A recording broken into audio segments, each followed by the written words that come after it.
एक बार एक बूढ़ी माँ को उसके बेटे ने एक वृद्धाश्रम में ले जाकर छोड़ा।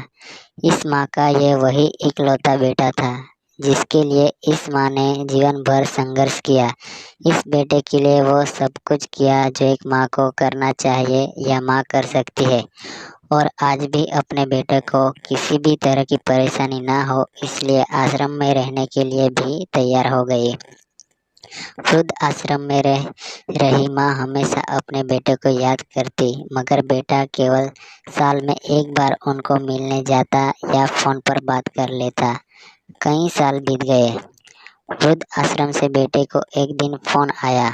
उन्होंने कहा, बेटा जल्दी से आश्रम आके अपनी माँ से मिल लो, वो बहुत सीरियस है। बेटा जब अपने बीमार माँ के पास पहुंचा तब वह अपनी आखिरी सांसें गिन रही थी।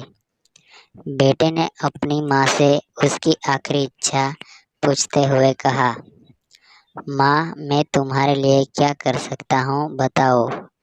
माँ ने कहा, बेटा इस आश्रम में गर्मी और मच्छर बहुत ज़्यादा है, यहाँ पर कुछ पंखे लगवा देना।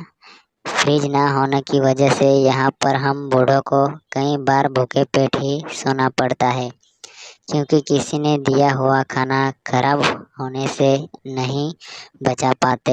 तो इस आश्रम के लिए एक दो फ्रिज भी खरीद कर देना।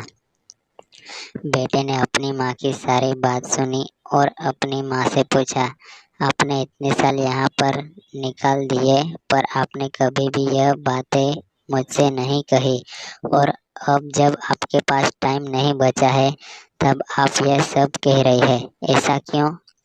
माँ ने बेटे को जवाब देते हुए कहा, बेटा मैंने गर्मी भूख और पीड़ा सहन कर ली, लेकिन मुझे पता है जब तेरे बच्चे तुझे यहाँ पर छोड़कर जाएंगे तब तू ये सब सहन नहीं कर पाएगा। इसलिए तेरी सुविधा के लिए मैं तुझे ये सब लगाने के लिए ही कह रही हूँ।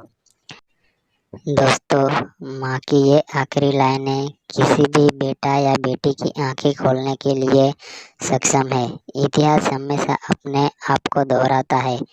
अगर आप चाहते हैं कि आपके साथ अच्छा व्यवहार हो तो आपको भी दूसरों के साथ वैसा ही व्यवहार करना पड़ेगा।